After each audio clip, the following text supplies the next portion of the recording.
This is Firetalk Radio Podcast, and you can check us out on firetalkradio.com. You can email us at firetalknetwork@gmail.com. You can send us a voicemail at 814-380-9820. You can always check us out live on YouTube and Rumble. Hit the like and subscribe button to find out when we go live, and subscribe to us on your favorite podcasting streaming platform.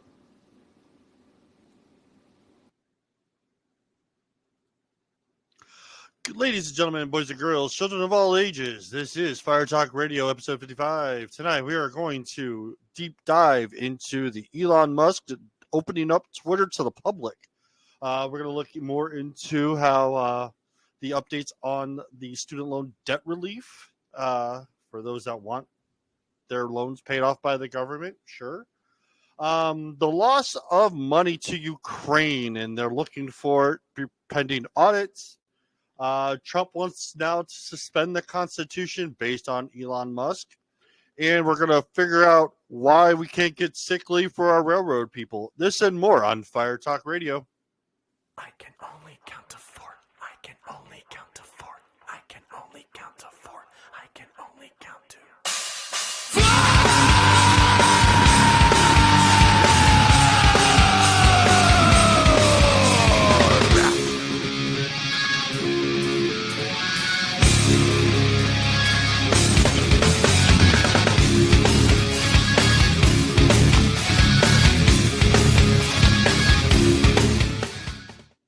One, two, five, four. Please don't. Hey, everyone. Oh, we're back. Long 2-week hiatus. Yeah, and I didn't even get a deer. Did you not? Shame on you. No. Shame, You know, this shame. spot, I've hunted it now for 10 years. And up until about 4 or 5 years ago, it was great. It produced every year. Last few years, it has not produced. I think I don't know what changed, what it is. I see them on my trail cam at like 2 a.m, but it's just not producing. They're not moving around. And so I think I need to find a new spot next year. Yeah, I mean, hunting is hell, all last week, nothing but heard all the hunters on the mountain behind us. And you just heard them firing. It echoes through the valley, which is kind of my kids go, "What the hell is that?" And then my dog freaks out, and it's like, yeah, My dogs are pretty much used to it by now. Well, I have a bulldog mix, so she's like head alerts and like wants to go, and it's like, no, can't go outside because then you're gonna try to go to the field, and then yeah. So we are back. So while we've been on break, just a lot of decompressing. I know I did a lot of decompressing. I did a lot of being depressed. Fuck, I live in a stage of depression. I live in a stage of depression for the season. As soon as October ends, that's it. One thing that's kind of funny, for those of you that watch, I went and had a checkup with my dentist, and I don't know, it always drove me nuts. I've got these like little black spots on my teeth, and they keep telling me they're not cavities, and I never, and I asked him what he could do about them and what they are, and he's like, come to find out, they're from taking punches to the face. So your teeth are bruised.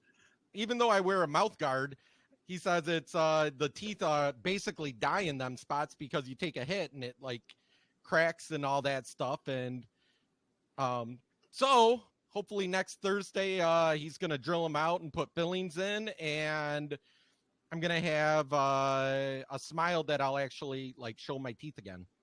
Sure. And hey, also, it's exciting for me. So my wife and I talked about this. So a few years, like when I got married, we went to the dentist, and I had a chip in my front tooth, like, because I cracked it when I was, I was like 15, 14. My parents decided to put a speedometer on my bicycle. So you wanted to see how fast you could go? Yes, and then I looked up and smacked in the back end of a car that was parked on the side of the road. The person's car I hit was like, oh my God, I hurt this person by parking on the road. And they were walking me back up to my house, and they were like, and there was blood drenched in because the chip of the tooth went into my lip. You looked like the cover to Andrew WK back in the day. Yes, absolutely I did. So went to the dentist, then they saved the tooth. So then fast forward to, we went to this dentist. My wife hates that I have a chipped tooth, and I was always told the dentist has always told never to mess with the tooth. If I do, tooth is going to fall out. My wife convinces the dentist, beyond my own permit, telling her, don't touch the tooth. Don't grind it or anything. Goes ahead and fucking grinds my tooth down. I have so many teeth ground down from chips. I was so pissed because we went to the beach when we were down in Maryland. I went and had my tooth. I bit into a piece of crab, and my tooth fell out. Ouch! Like, it cleanly. It didn't like rip or anything. It's just like, I'm gone. Like you're a baby gone? Tooth. Like no. Yeah, no, it wasn't a baby tooth. I was so fucking mad. It fell out like a baby tooth. Yeah, I was so mad. And she looked at me and she goes, what? I said, this is all your fault. You caused this. I told her not to fucking touch it. Now look it. Well, I mean, I ended up having to get a full upper deck denture anyways, which is fine. It was one thing after another. I was so fucking pissed. I would have been too. Because we were talking about that dentist. She goes, I like going to that dentist. Ryan won't go back. I said, fuck that bitch. Fuck that bitch. I hope she drops that drill on her toe. I was so fucking mad. All right. So we have some updates on the student loan debt relief over our nice little break. Some weird stuff came out with the. Go ahead. The appellate court in number 5, appellate court 5, federal, that's out of Louisiana, also rejected the appeal because it was unconstitutional. Besides Texas and another state. So the Biden administration is pleading to the Supreme Court now. Hey, we went through 3 different federal courts for appeals. Please. Well, at so this they're not point, if the Supreme Court doesn't take it up, that means that the appellate court stands. Nope, they've already agreed to listen to it in February and make a ruling by June. So they extended the forbearance that's currently on student loans to the end of June, giving the Supreme Court time to make the ruling to figure out where to go from there. And then I don't have to pay loans again this month. Oh my God. I got into it. Me and a friend of mine from my job, we were talking about it. He's like, but what about PPP loans? Those no one had to repay. I said, okay, those went through those went through Congress and was signed, and that was part of the original CARES Act program. And it was when COVID approved. Started. Yes, that got approved through the Supreme Court. There was one challenge because of Social Security, which got corrected in that notion and then passed. So, but there is a program you sign up for the PPP loans, and then there's requirements you must follow to have that loan turn into a grant. Right. So blaming anybody who took PPP loans, regardless if they're on the left or the right, as long as they followed the program as it was given because of COVID, because the whole damn country was closed other than a few states decided to reopen by that summer.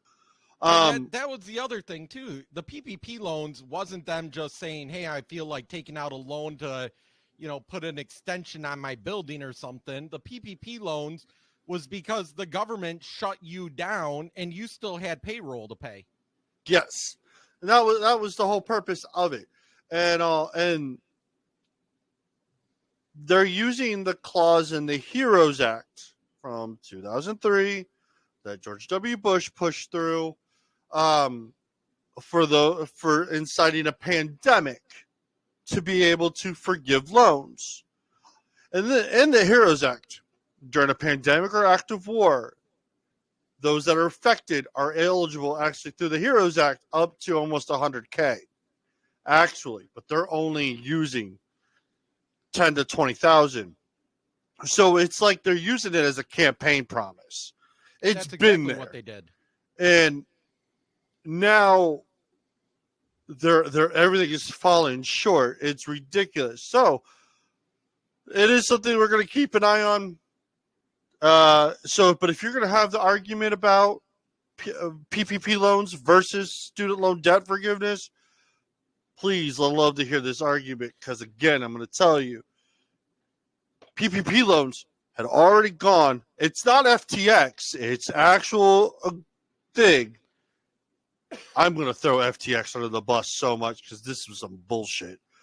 But it's terrible.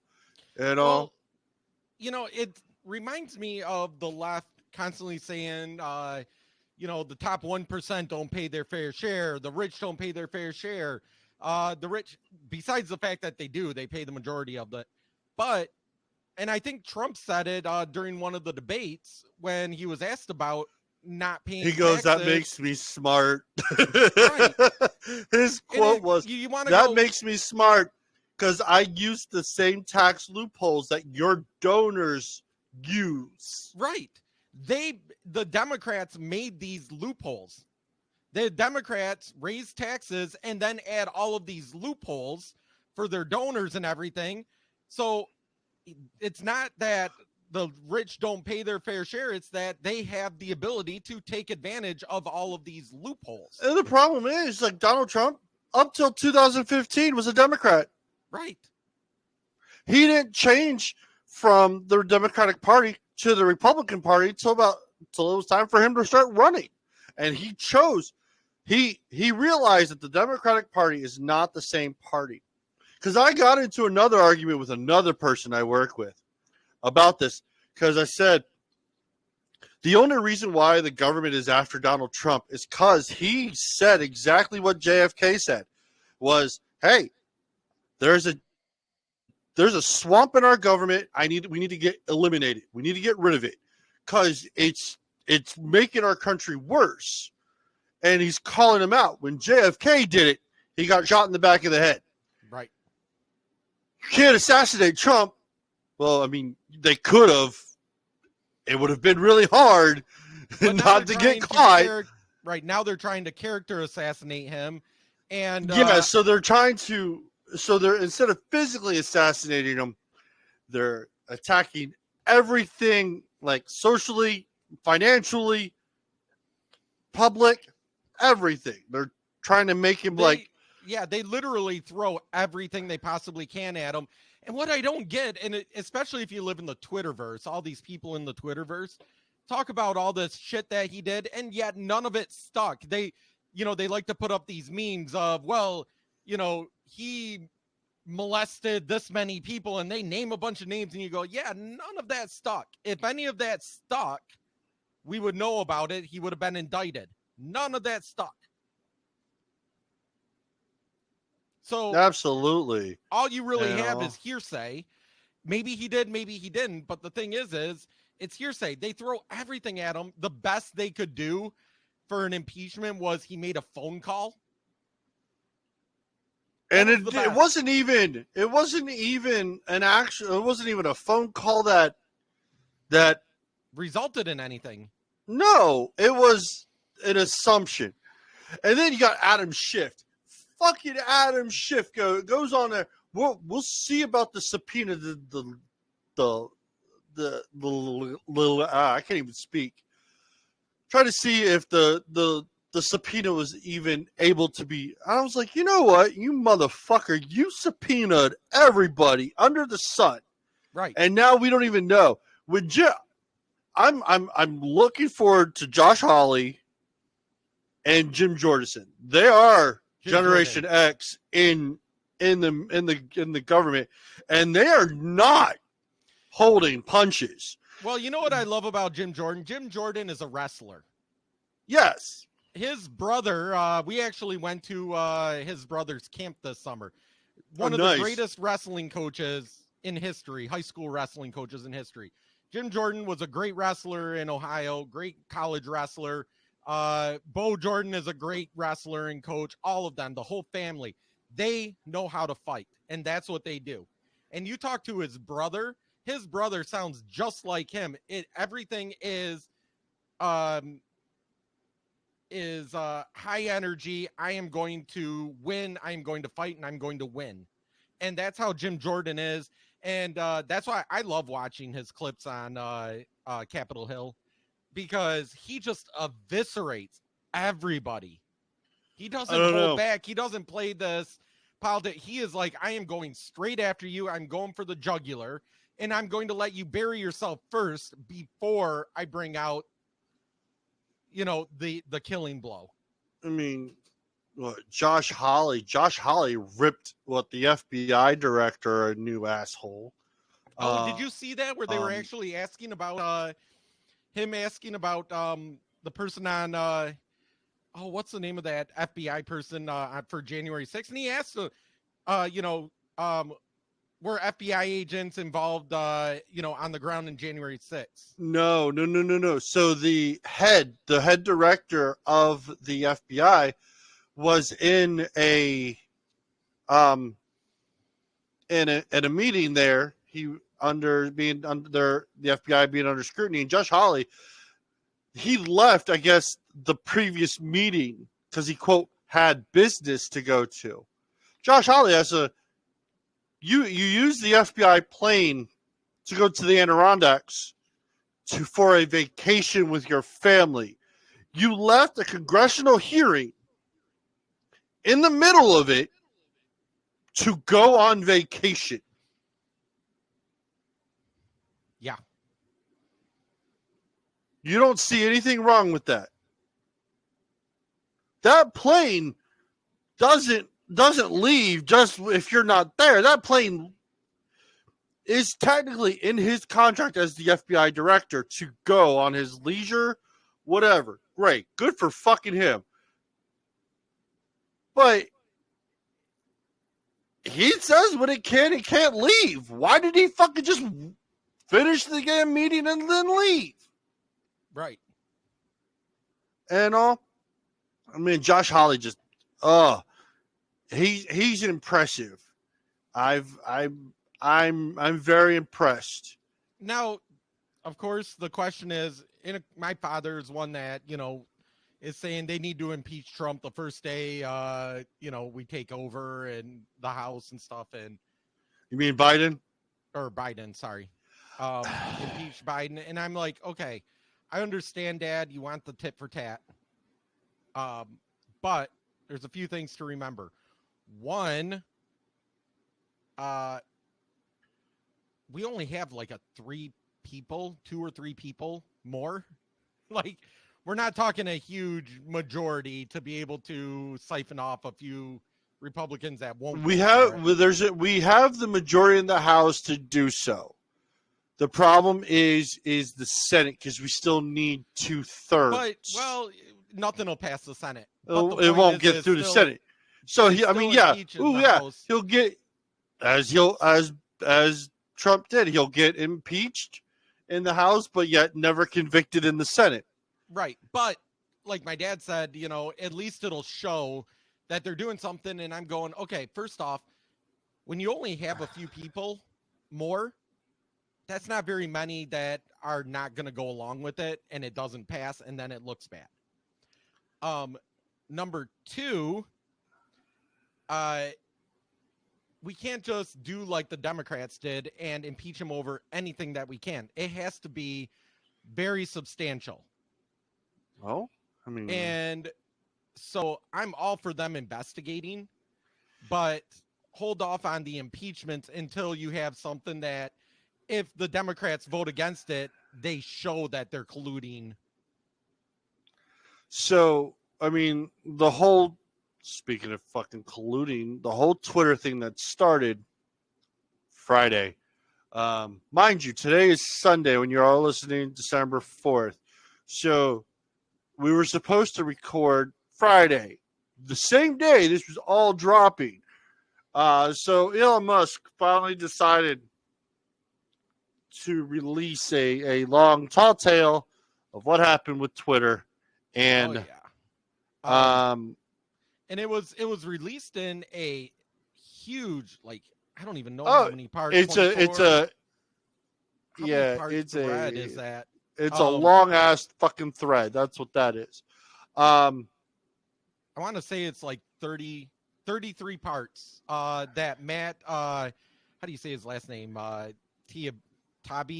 Yeah, I'm not sure. Well, he is the reporter that Elon Musk has given the opportunity of releasing said information, which is great. I mean, good for him. But it was just like, yeah. So dropping all this shit. So looking at this Twitter thread, so it drops at 6:34 p.m. on December 2nd, Friday, December 2nd. And the thread just says thread, the Twitter files. And then Elon Musk tweeted right after, said, "I got 2 bags of popcorn on my couch." Yep. I'm like, oh shit. And he says, what you're about to read is the first installment in a series based on thousands of internal documents obtained from sources at Twitter. The Twitter files tells an incredible story from inside one of the world's largest and most influential social media platforms. It's a Frankensteinian tale of a human-built mechanism grown out of control of its designer. Twitter, in its concept, was a brilliant tool for enabling instant mass communication, making a true real-time global conversation possible for the first time. Really, that's where Twitter is different than Facebook. Facebook is, I'm going to put this post out there, my friends will read it and stuff. Twitter really created the hashtag. And, absolutely. And you put it out and you put hashtag, whatever. And then all people have to do is look up that hashtag and it goes, viral to millions of people, thousands of people, hundreds of thousands of people. We got the Arab Spring because of Twitter. We got a ton of change because of Twitter, both good and bad. But I mean, like some of the stuff that he shows here in number 8, thread 8, he said by 2020, requests from connected actors to delete Twitter tweets were routine. One executive would write another, more to review from the Biden team, and the reply would come back, quote, handled. And they would show that. Celebrities and, this is not thread 9, celebrities and unknowns alike could be removed or reviewed at the behest of a political party. And what's great is, I mean, it's from someone's actual Twitter. Right. And it's like, they're just naming people. It's like, hey, you need to take care of this. No. And they would do it. Like, no questions. One of the things that he put out also is that even though Twitter claims, well, it was there for both Republicans and Democrats, he said, yeah, but the Democrats the left had much more access to people, including the people that are higher up. And he showed contributions from Twitter, people at Twitter, to the different parties. In 2018, Twitter gave $9,394 total, of which 200 of that 309,000, 200 and almost 96,000 came from Democrats, 96.38%. 11,000 went to Republicans, 3.62%. In 2000, it moved up to 98.5 roughly percent to Democrats contributions out of $1 million. 14,000 went to Republicans, which is 1.54%.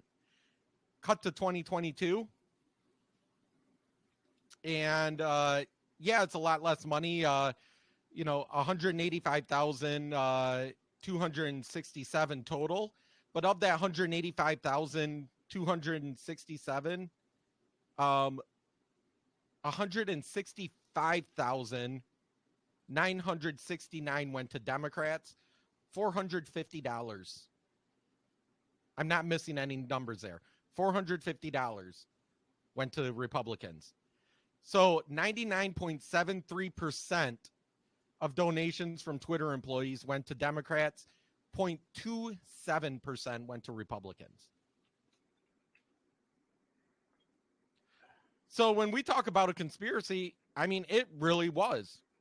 They conspired to kill the Biden laptop story.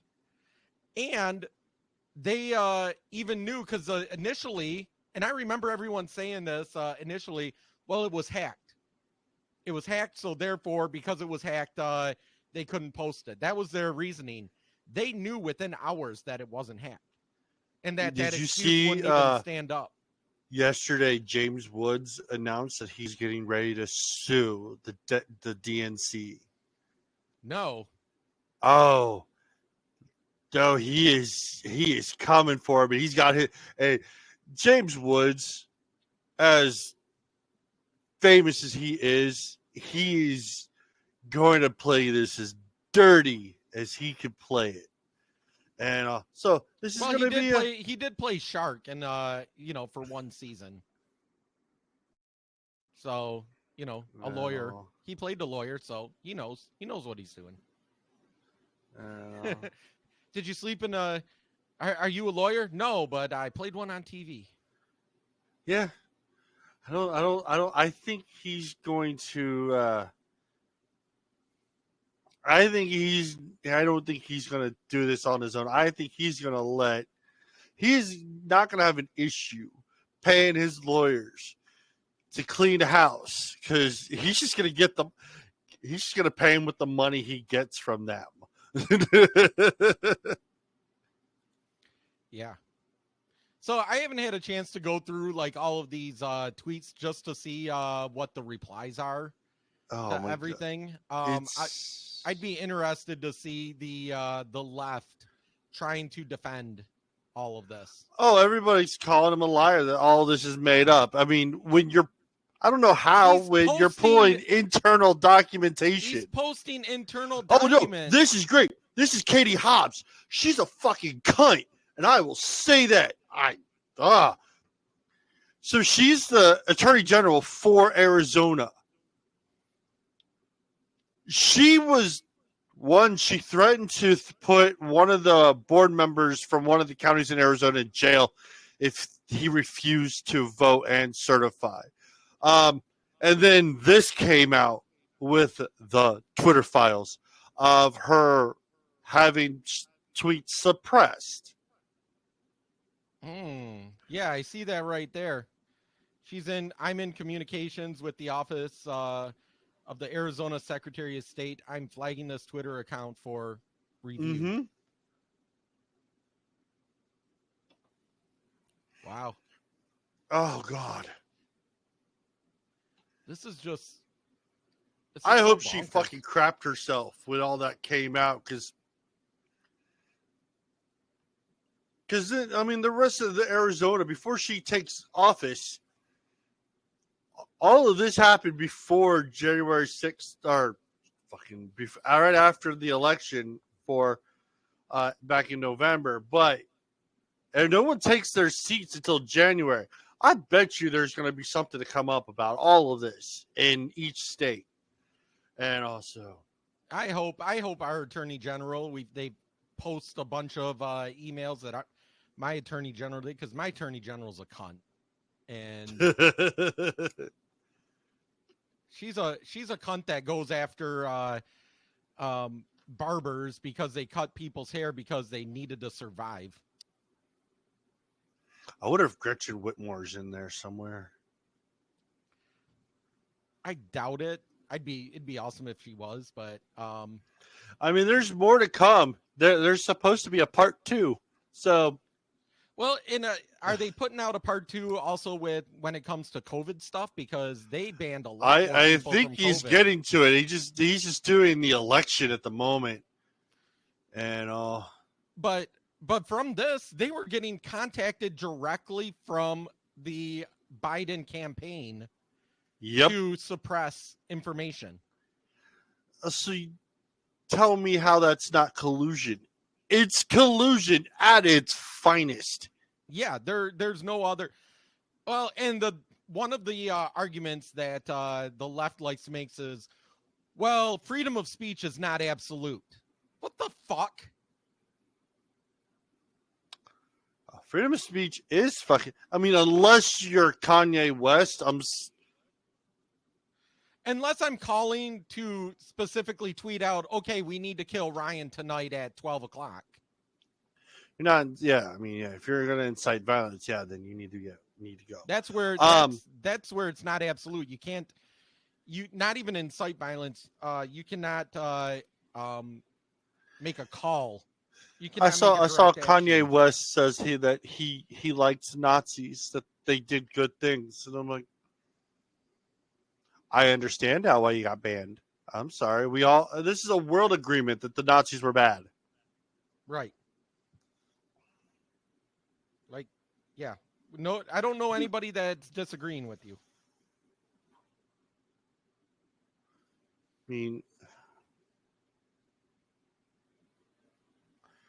I mean, who fucking knows? I mean, it's been something. But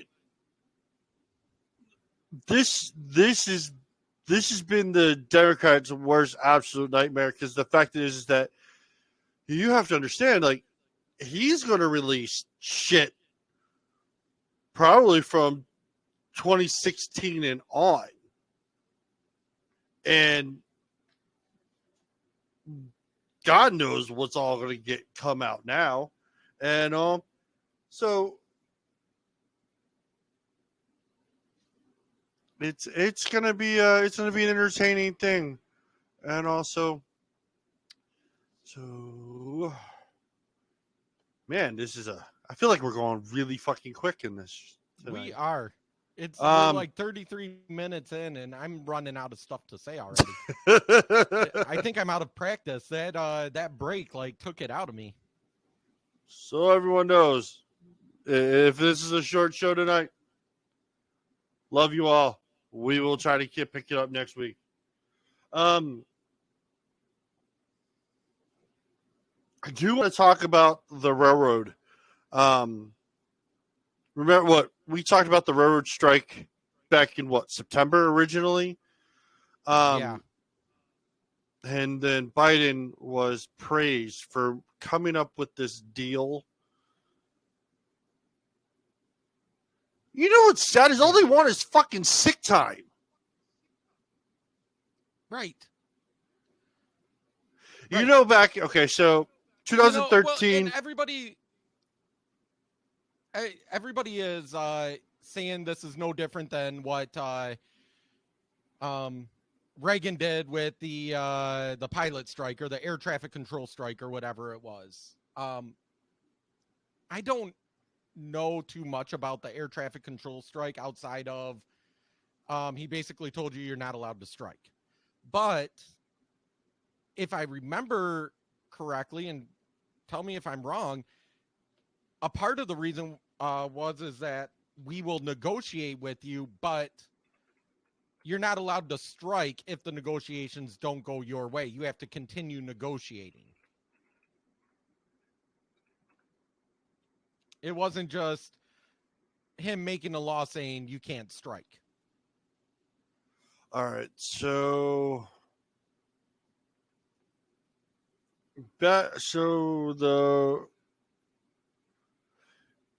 when Reagan faced his biggest test, was back in 1981, August of 81. 11,000 people hadn't crossed the picket line. Fired more than 11,000. Those that hadn't crossed the picket line, dealt serious labor movement. Hold on. That's just a thing on it. Yeah, I knew he fired a lot of people. Basically, he fires 11,359 air traffic controllers. Yeah, he basically said if you're gonna strike, for violating his order of them returning to work. Our president of the Air Traffic Association was founded in contempt of court by a federal judge to pay $1,000 a day in fines. Fuck. So that I'm trying to figure out. I'm not really familiar on the strike. I wasn't born at the time, so I wasn't there at the time. I wasn't born yet. Yeah, no. So on August 3rd, 1981, the union declared a strike seeking better working conditions and better pay. The PATCO sought to total raise of $600 million over 3 years compared to the FFA's offered of $40 million. Fuck. And a 32-hour work week. Damn. A 4-day-a-week and 8-hour days combined. What? Oh. God damn. $600 million over 3 years? Fucking Christ. But that was back in the 80s. So we're talking closer to $1 billion right now. Yeah. Good God. So with the current issue with the railroad. So the railroad, their main topic on their strike that they wanted to do was the fact that they don't have sick time or annual time for them to use. So if they because railroaders are 24-hour, 7 days a week employees. They're always on shift. I know, yes, they're my in neighbor rotation. Is one, and he gets called in constantly, even on his days off. Yeah, so the money, if you're single and and you're just wanting to make money, that's a field you want to get in because you're always on the clock.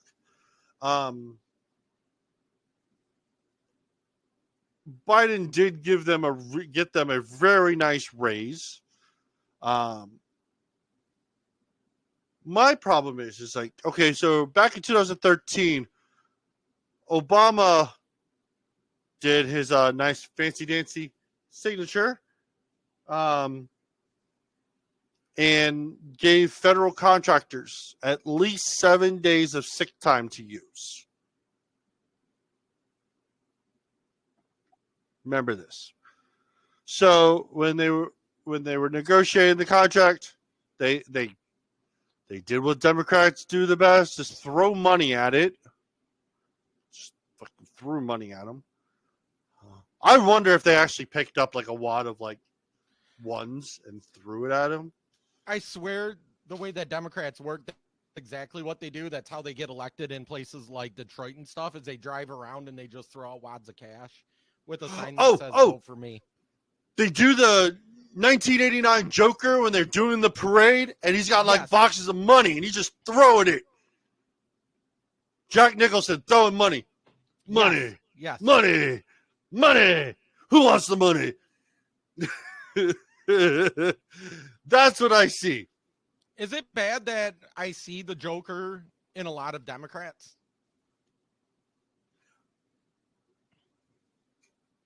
They want chaos. They want.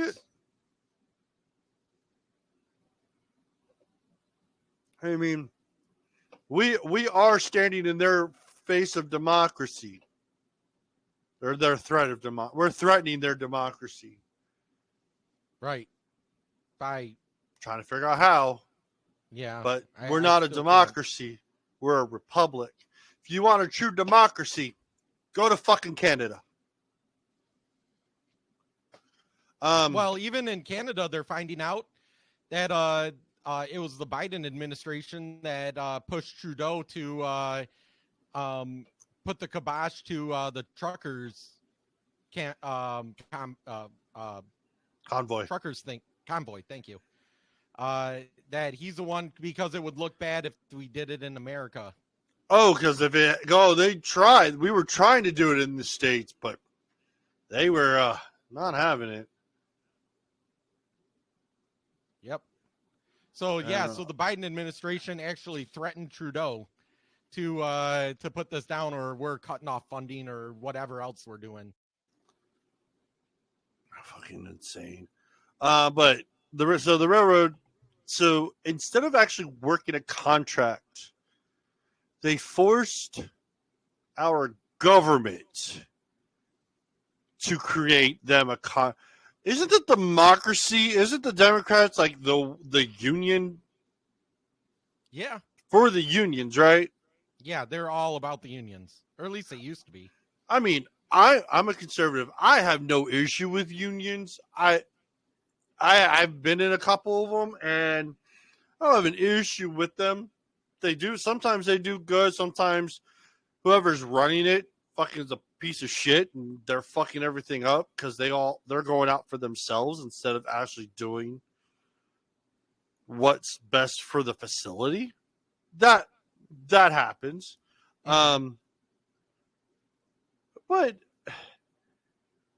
why does our government have to create a contract for our supply line? Give them sick days. You know, the thing is they justify it by saying it's interstate commerce, therefore it falls under that clause of the. But you know, most of that should be privately owned. All railways are privately owned. The last time the railroads were taken over by public and by the government was during World War II. Right, Hoover. What I'm saying is it's not truly privately owned if the government can step in and say they're privately owned, but the railway, like they're contracted by the federal government for a lot of the transport, right, so they're getting paid. And they're crossing state lines, and because they're crossing state lines, it falls under interstate commerce and yeah. So it's like I hate that fucking commerce clause. The federal government uses that for everything, for their excuse for everything. Think of most of the stuff that you hate the federal government for, and I bet you 80% of that is due to the interstate commerce clause and them bastardizing it. So, but I mean, I just don't think it's right that our federal government, the House and the Senate, had to vote on a fucking bill or a contract for them so they can't strike. Force them to take this piece of shit bill so they don't strike. Right. And I'm going to call it a piece of shit because it is a piece of shit. Yes, granted, yes, they are making far more than they would have in years. Yeah. But the thing is, their main goal for striking was to get sick time. You don't want a train operator fucking with the flu. Fucking having to wipe his nose while he's fucking trying to shove a coal in or whatever. to keep going. So, this going back to the trucker convoy. Yeah. This is from November 24th while we were on hiatus. This one's from the New York Post, but the Biden administration pressured Canadian counterparts to clear the truckers' blockade north of the border. A public inquiry into the Canadian government's decision to use emergency powers to clear the quote-unquote Freedom Convoy protesters revealed on Thursday that frantic phone calls were placed by Washington to Ottawa in an effort to open up choking off supply lines. They were very, very worried, the Canadian finance minister wrote in an email to her staff on February 10th. If this is not sorted out within the next 12 hours, all northern car plants will be shut down. Transportation Secretary Pete Buttigieg phoned his Canadian counterpart, Transport Minister Omar Algebra. The same algebra day, sounds right. and they called Freeland, according to the report, and Buttigieg pressed him about Canadians' plans to move the convoy. Oh yeah, man. So, I mean Castro's little boy there is doing a bang up job there in fucking Canada. Yeah, but he was basically being pushed and guided by this administration. Fuck. We all talked about how Biden looks like a goddamn puppet. I was talking to another guy, and we were saying it's like you can't tell me like that doesn't look like a fucking someone wearing Biden's skin. He has no earlobes anymore. Like, oh no, he got a facelift. I said, no, you can't justify. Oh, he got a facelift. Earlobes don't disappear on a fucking facelift. No matter how tight you stretch that face. Yeah, he had them surgically attached down below. I guess. And he's one of those guys I work with. We can't talk politics because we like each other on every aspect of anything, but we can't talk politics because I'm like that with a lot of people. I'll punch them eventually. But it is what it is. And but I was like, man, I think it's Obama wearing his face. It is. You know, Obama's the one pulling the strings anyway. Oh, Biden can't think for himself. Well, no, it's like Jeff Dunham with Walter and hand up ass and yeah, exactly. You know, I mean, Jeff Dunham did that just recently. Do that to be. Yeah. What? Well, I mean, I was saying where Jeff Dunham just had his special and made Walter Joe Biden. So that was entertaining. Ooh, is that on Netflix? No, it was on Comedy Central. I don't think Jeff Dunham's ever done a special on Netflix. I have Paramount. Would it be on there? No. Oh. I don't know. It might. If Comedy Central's on Paramount, then yeah. Comedy Central's on Paramount. Then it might be on there. We literally got Paramount because my son got into watching South Park. My 11-year-old son. my kid's watching Demon Slayer on Hulu. Oh, my son loves that. So and he actually has me get him the Demon Slayer books and. Oh no, we're starting to get he's starting to get manga. So, but he got into it. He's also into Attack of Titan. So we went to Barnes and Noble. My wife was looking for something. I took my son over to the manga area, and my wife walks over. She goes, "Holy shit, that's a lot." I said, oh, this is nothing. This is just what they hold, what they section off. You know, I mean, and you got to remember, manga. I had to remind my son. Remember, manga is read right to left, not left to right. He goes, "This is going to be confusing." I said, "You'll get the hang of it." You know. So I mean, he's doing Attack on Titan, and he wants to get into. He's starting also to do Demon Slayer. So I mean, he's getting interested, and my wife tries to watch it with him, and she's like, I don't understand. I said, See, I'm kind of with your wife on that one. We got to do baby steps. Yeah, my wife was all into manga and all of that stuff, so she watches all of that with him. She knows all of the characters. She plays Pokemon with them and Magic and stuff like that. I never. Yeah, I do that. Watching it as an adult. It's like my son plays Pokemon cards, and I'm like, man, that reminds me of when I was in school and I was playing Magic of the Gathering, and there was like 6 of us that played, and I was like, man, I actually stopped playing just after 6th edition for Magic, and I know there's been like 5-6 more sets that came out after that. And I'm like, you have to understand, like, I started with Alpha Beta in the beginning, and then I worked all the way up. My favorite series has always been 5th and the Urzus edition. I love the Urzus class. This all I had means nothing to you.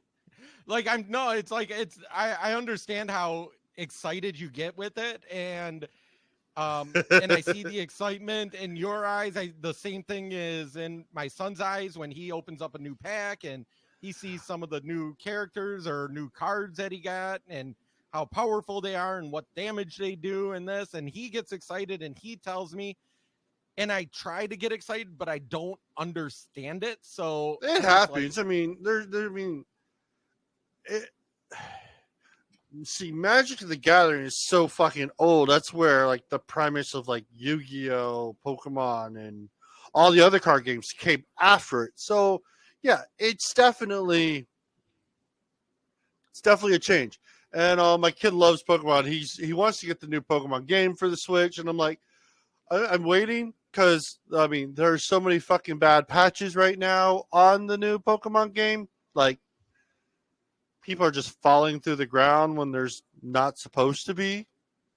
I took my son out to buy Fortnite gift card today because the new season of Fortnite came out yesterday. That was fun. My kid was a part of that too. He was watching it. Yeah, Chase watched it and told me all about it and everything. And those events are fun. I'll admit, I love watching those events when I can with them. Yeah. But then, like I say, the new one came out, and evidently in order to get the new battle pass or new skin or something like that, he needed a $20 gift card because we won't just put our credit card in. Oh, fuck yeah.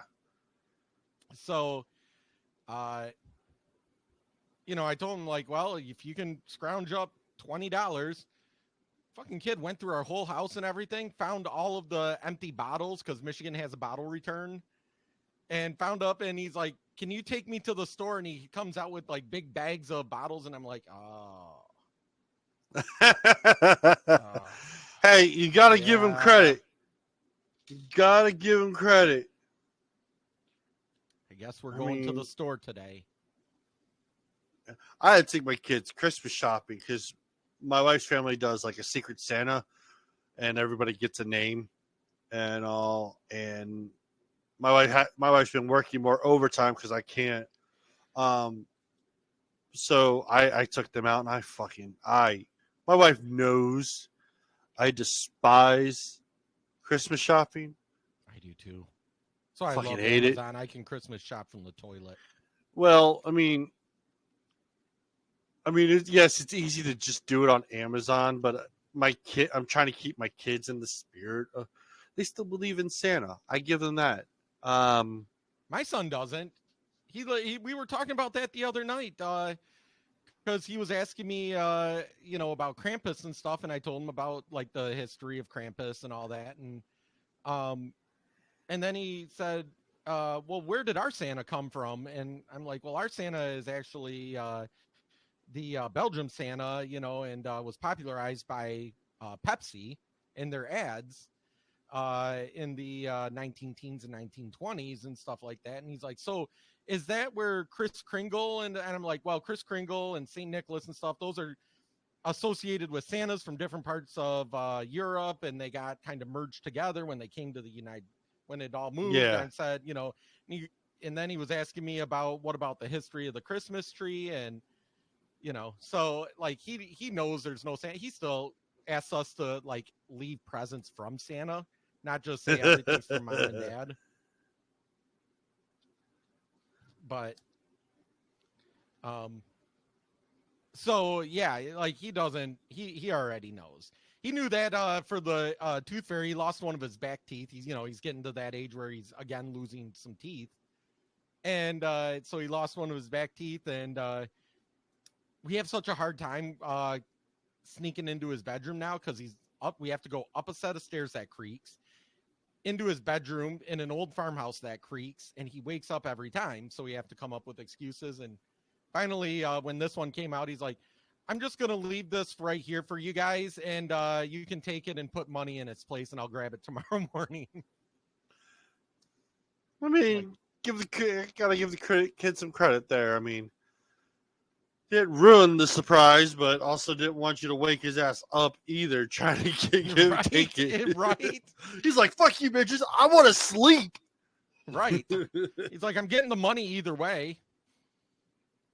And so, I mean, I just hate Christmas. I guess it's just because I come from a broken family dynamic. I hate this time of year. And my wife tells me I need to be more cheery. I'm turning into Santa. I might as well start being Santa. And I'm like, no, fuck this shit. I just want to curl up in a ball and go to sleep. That's all I want to do. I want to be fat like a bear and go into hibernation. That's what I want to do. The Norwegian Santa not only gave presents to the good kids, but actually kidnapped the bad kids and put them in a sack and took them back up to the North Pole to work for them. Both my kids would be gone then. All right. There was no lump of... Oh, that was the other part he asked me. I don't understand why you get a lump of coal. And I'm like, well, the lump of coal back in the day was to heat your house. So rather than getting a present that you wanted, he gave you a practical present. Kind of like when you go and open up presents and it's a pack of socks. And you're like, oh, they're socks. Thank you. It's kind of like that. Like, it would be like modern day Santa leaving you a pack of socks rather than a toy. All right. So let's get back to it with our spiel here. So Biden administration, after the whole FTX debacle, they sent Ukraine another $20 million. Right, because why not? 20 billion, yeah, right? Not million, billion. Even though it wasn't a red wave, it was enough to give the House Republicans the majority. And their first thing is to audit all the money that has gone from the United States to Ukraine. Like, where's all that money at? Which they should have. I mean, so now we're up to what, $60 billion? Something like that. And $60 billion of our money is going to Ukraine. Like I said, I don't mind us. Hey, we're going to ship them a bunch of, bullets. But if we're just going to send them money, what's it for? Is it just so, somebody can get rich over there on it? Well, someone seems to be. But right now, the administration is scrambling to locate $20 billion of aid with the upcoming possible audits. So, I mean, not only is the Biden administration losing money. The Pentagon lost $1 trillion again. Just, hey, where'd that $1 trillion go? I don't know. I had it in my pocket. It was there 1 minute. I turned around. It was gone. You saw that, right? I mean, like, the Pentagon lost $1 trillion. No, but I'm looking it up right now. Like I said, I've been out of the because I've been up hunting. Pentagon lost dollars. Forbes, Uncle Sam can't account for $21 trillion. Oh, that's 2019. That's old. I want. What time frame should I put? Within the last week or month? It was literally just a few days ago. Pentagon fails audit. Pentagon admits it can't account for $2 trillion again. I mean,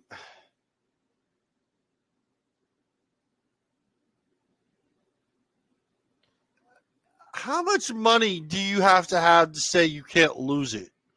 Right. I mean, $1 trillion for the military budget and for the Pentagon and everything should already be perfectly allocated. Allocated is the word I'm trying to say. Allocated based on the contracts for those that are working for the Pentagon, for the military, for projects, for... Yeah, it says 27 agencies were audited within the Department of Defense. Only 7 received a passing grade. 39% of the $3.5 trillion in assets that were accounted for, leaving approximately $2.2 trillion in assets unaccounted for.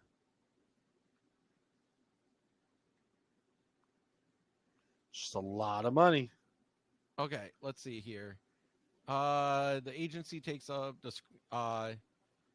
over half of the discretionary spending every year. To break that down, they refer to the assets that they cannot account for. 2.9 million in military personnel. 2.9 million military personnel. Equipment and weapons, 19,700. Oh, this is the total. This isn't what's not accounted for.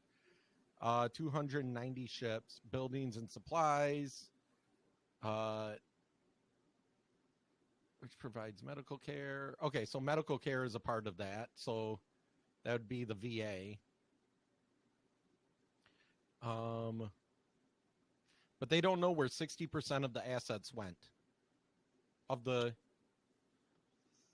$3.5 trillion, 60% of it is missing. Yeah. So, like, honestly, that's like having a rich uncle and me walking up going, hey, can I have $1 million? What for? I don't know. Like, they just say, hey, we've got $3.5 trillion. What do you want? You want a couple million? Here, take a couple million. Do what you can with it. Can I have an aircraft carrier? That'd be awesome.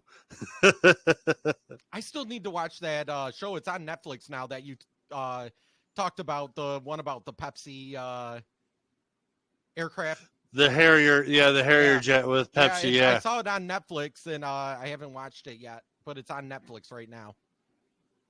Yeah. Man, just needs 7 million points, and you can fucking buy it and get a Harrier jet.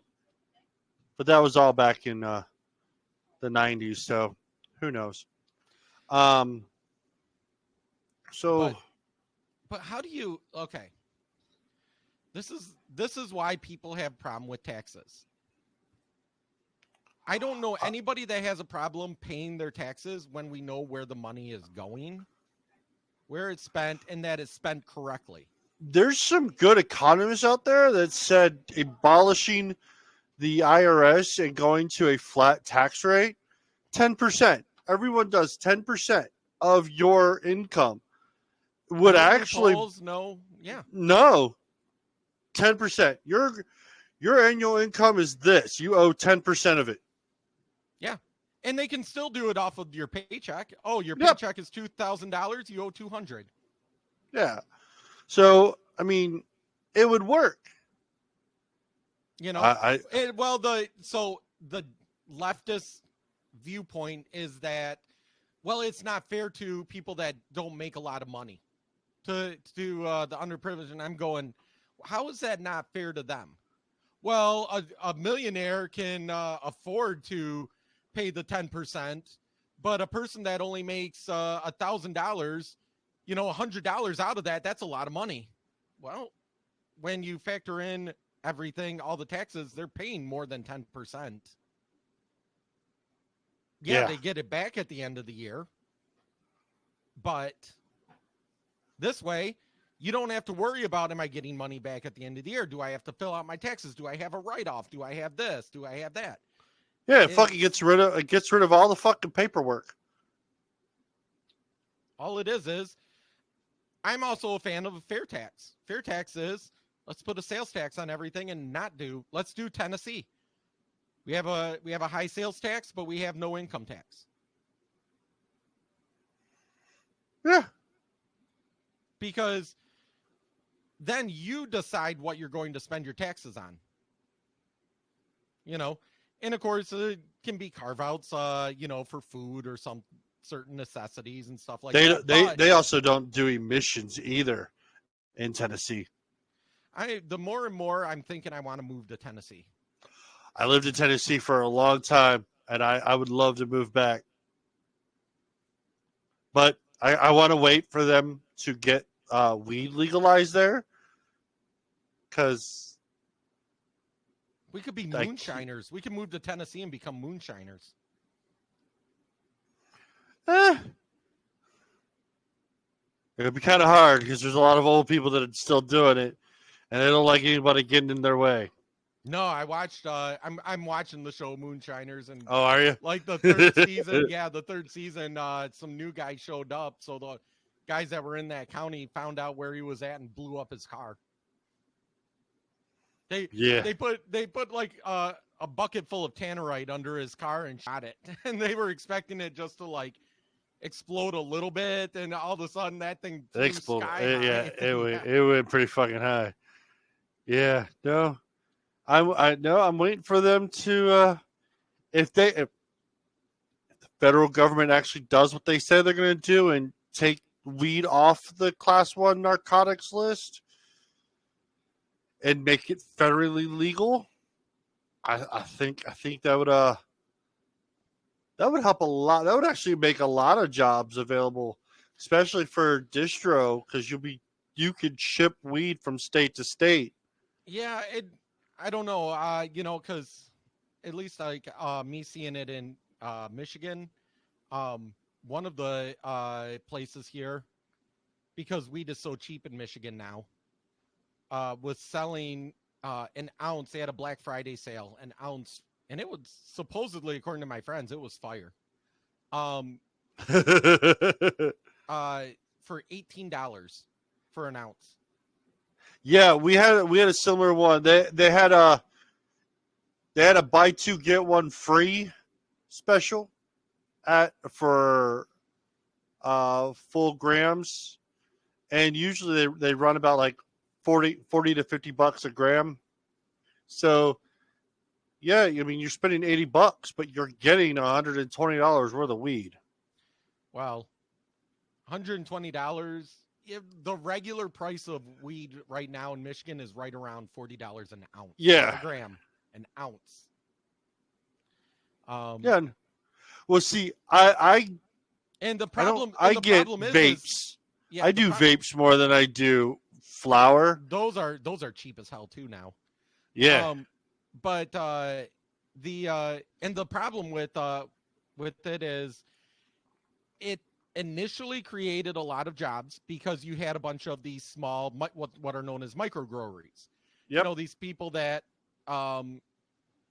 grow 50, 100 plants and sell it. Well, then they opened it up to these conglomerate grows, And they made it so that if you're a minority, you don't have to pay the whatever it is. You don't have to show that you have like $1 million or $2 million in solvency to get your license.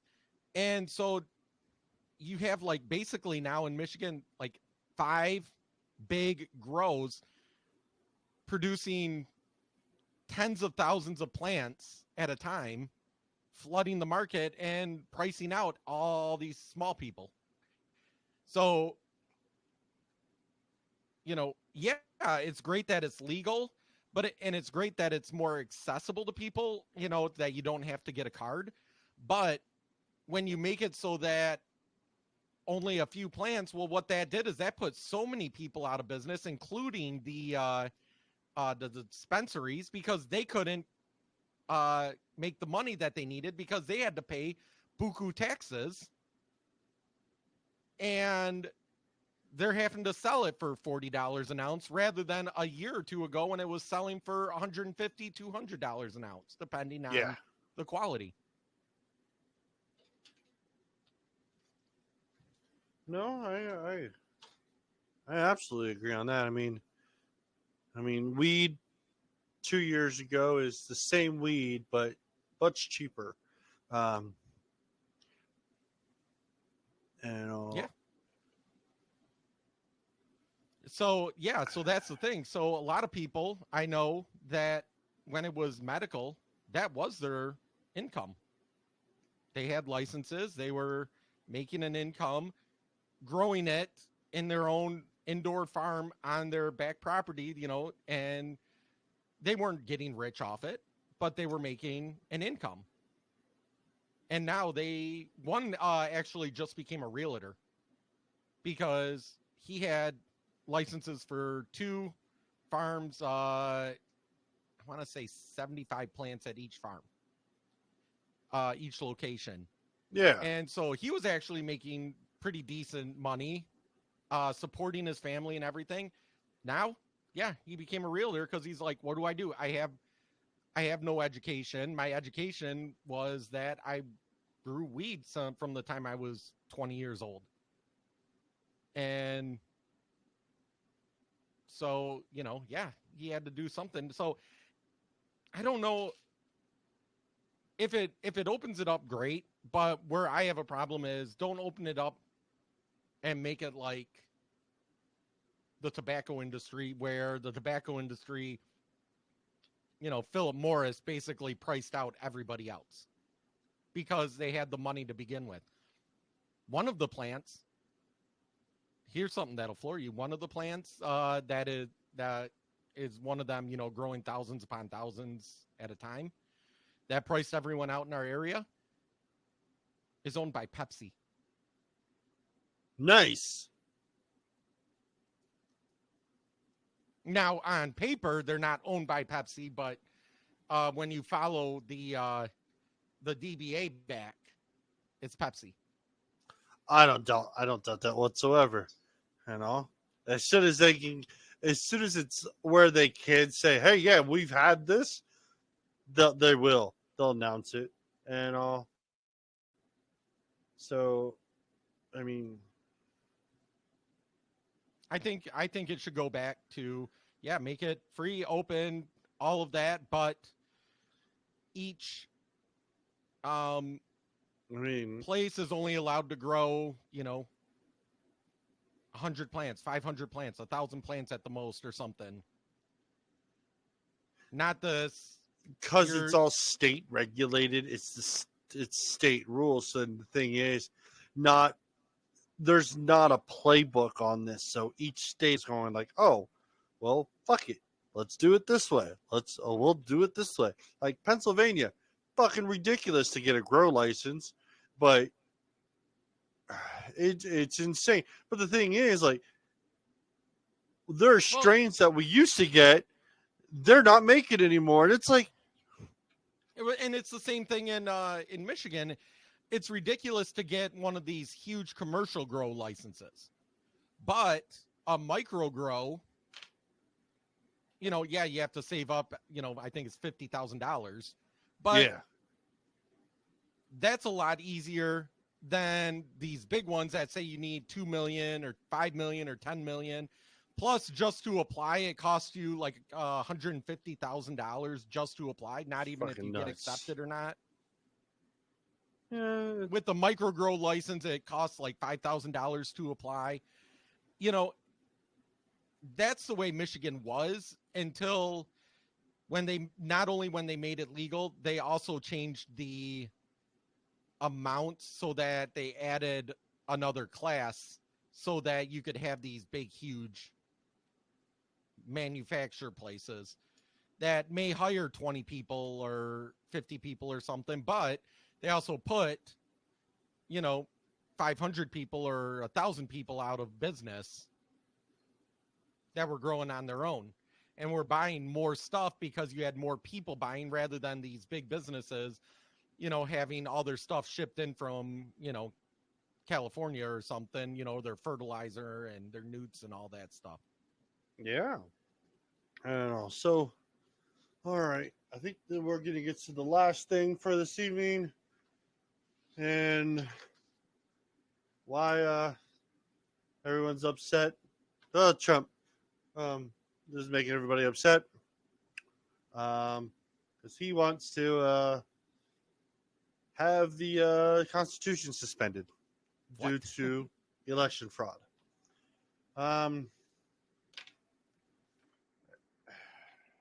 The U.S. Constitution should be terminated over the election being stolen. Andrew Bates, White House spokesperson, said. I mean, he's not wrong. I mean, he believes that the election was stolen, still believes the election was stolen. Will I say the election was stolen? Through elector. No. Will I believe that there was still funny business during the election? Absolutely.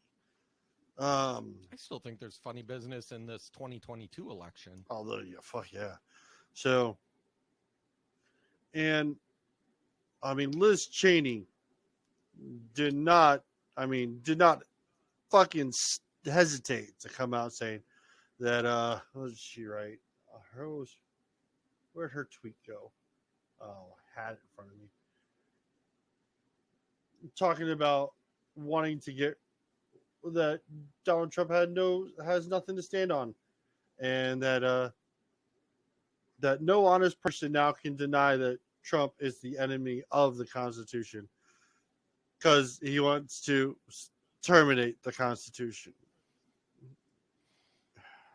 So I want to hear exactly what his words were, because right now all I'm seeing is he just made it. I couldn't find it because I got locked out. I haven't been able to get back into Truth. He posted on Truth Social. See if you can find it. I'm on Truth. I'm on Truth. Truth Social. And the reason that I say this is because so many times the media, and especially the Democrats, take what he says and twist it just slightly enough to make it sound bad. Now, saying we should throw out the Constitution, that sounds awful.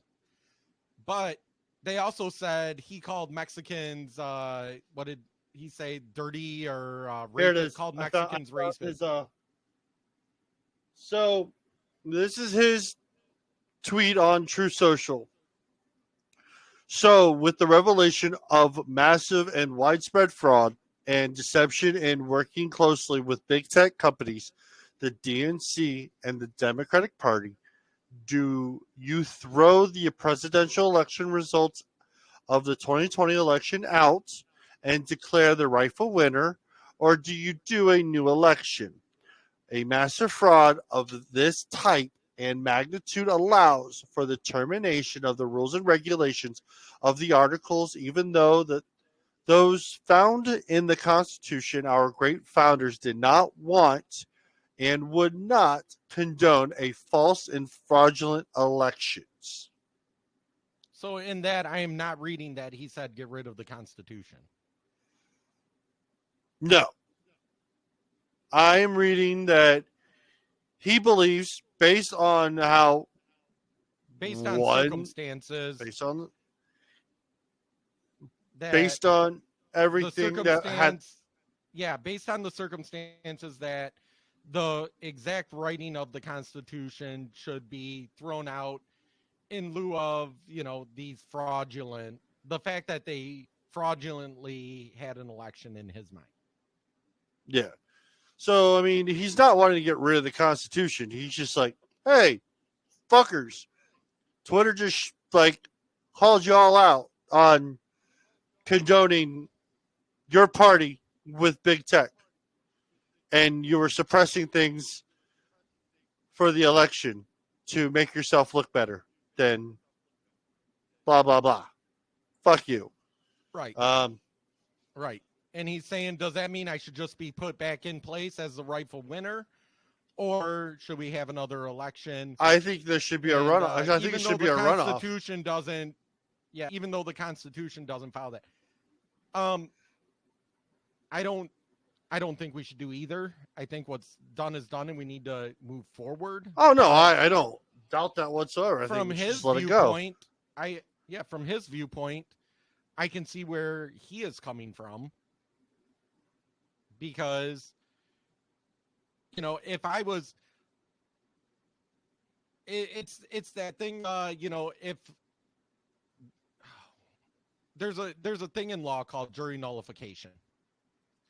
And jury nullification basically says that, yes, the law is written in a certain way, but we as the jury even though the person violated the law, we as the jury are finding this person not guilty because the circumstances surrounding what he did, necessitated that we don't follow the law. And I think that's more of what he's saying. At least that's how I read it. Because I just found it as you were reading it, about halfway through. So what gets me more with this, though, is we have 3 articles up. One from CNN, one from Politico, and one from the UK Independent. And all 3 of them have in their headlines, Trump calls for the termination of the Constitution. What's the Politico one say? Gotta love how they fucking Trump enemy of the Constitution as he proposes terminating it. Nowhere in there did I see him saying let's terminate the Constitution. And then the Guardian should be terminated. Yeah. Well, that one's where with widespread deception, big tech companies, election parties, massive fraud. The type of magnitude allows for the he says allows for the termination of all rules, regulations, and articles, even those found in the Constitution. So they took that part and said he wants the Constitution terminated. He wants to be a dictator and have no Constitution, so he can become he can be back in power and do whatever. And the left is not going to read what he actually said and try to interpret what he's actually saying. They're just going, well, the headline says this. Just like, them saying, well, Trump said we should inject ourselves with bleach. No, he didn't. He never said we should inject ourselves. Well, Trump called Mexicans rapists. No, he didn't. He said MS-13 is rapists. Well, Trump said that white supremacists were fine people. No, he said there were fine people on both sides and condemned white supremacists. And neo-Nazis. Like you have to look at the full context of what he said and not the headlines, because the headlines are written to rile up leftists. And in this case, when I looked at the headlines when you sent it to me and didn't look further into it, the headlines go, wait, Trump said to terminate the Constitution because he wants to be president again? Are you fucking kidding me? Oh, no. I mean, I know what the headline said, but I was like, it doesn't make a lick of sense, but sure. So. So, that's my problem with this is the story isn't what Trump said. The story is how they covered it. My issue is how it's covered. So, yeah, And and this is why big media, big tech is just trying to feed a story without giving the proper narrative and just going for a story that just riles everybody's cages. right. I mean, exactly. And, that's why when we say, big media and all that stuff are Democrats, and I worked in news. Worked in news for a long time. I got the AP reports, the raw AP reports, and then I also saw how the raw AP reports were changed by our reporters to fit their viewpoints. And I'd say in every place, and I worked in quite a few different places, in every place I worked, I was either the lone conservative or there was maybe one other, and we just kind of like nodded to each other.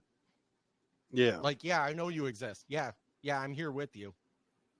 Like, we wouldn't actually say anything because that meant I was out of a job. Because, I was going up against, whenever I spoke up about something like that, I was being canceled in our rooms by reporters and editors and production and, everybody. So, and then they come out with these bullshit headlines, knowing that most people don't read much past the headline or the first paragraph. Trump calls for termination of the Constitution. Well, he didn't. He said terminate some of the rules in this particular case. Like maybe there should be a review of the rules, or maybe we should take some of these rules on a case-by-case basis. Man, if only there was a court system that could do that. Is there a court system that can deal with the Constitution on a case-by-case basis? That would be the Supreme Court. Oh, that's right. That's right. And there's actually a case in the Supreme Court that names Joe Biden, Kamala Harris, and a slew of people from the Democratic Party. Fucking can't. I have it saved on my phone. I just can't fucking remember where I fucking put it, and it's irritating me. But that case is supposed to be up on the docket in February. So it's going to be interesting to see what happens. Right. Well, let's look at it another way. Murder is wrong. Murder is illegal, correct? Correct. Okay. What if I murder somebody who's trying to murder me? Self-defense. Right. But the law says that murder is illegal. They carved out a circumstance in which you can defend yourself. That's not getting rid of the law that says murder is illegal. That's carving out that and saying, hey, in the case of this, in this circumstance, in Kyle Rittenhouse's circumstances, he had a defense that negated that law, that terminated that law for him in that circumstance of murder, because he was being charged with murder. So, yeah. Could he have said it a little more eloquently? Probably. But that's not Trump's thing. Trump is, I'm going to sit on the toilet and I'm going to tweet out what goes through my head right now. All right. So, man, it must have been hard. It must be hard being both Trump and Biden's press secretary, because Trump, you didn't know what the hell he was going to say. Oh, I'm waiting for Monday. I can't wait for Trump Monday. will negate you afterwards. I'm waiting for Monday. Negate you afterwards. Biden, you have to constantly be playing cleanup for what he already said. Oh, no, he didn't actually say that. Yeah, he did. No. What he meant was, right?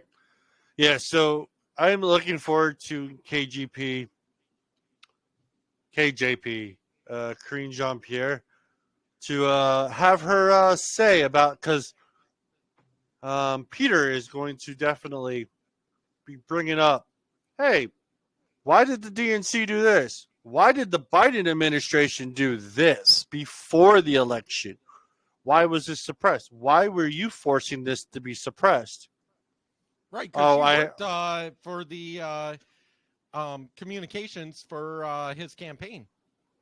Yep. She's probably So one of the names that was blacked out in them emails. Oh, yeah. It's going to be interesting. So,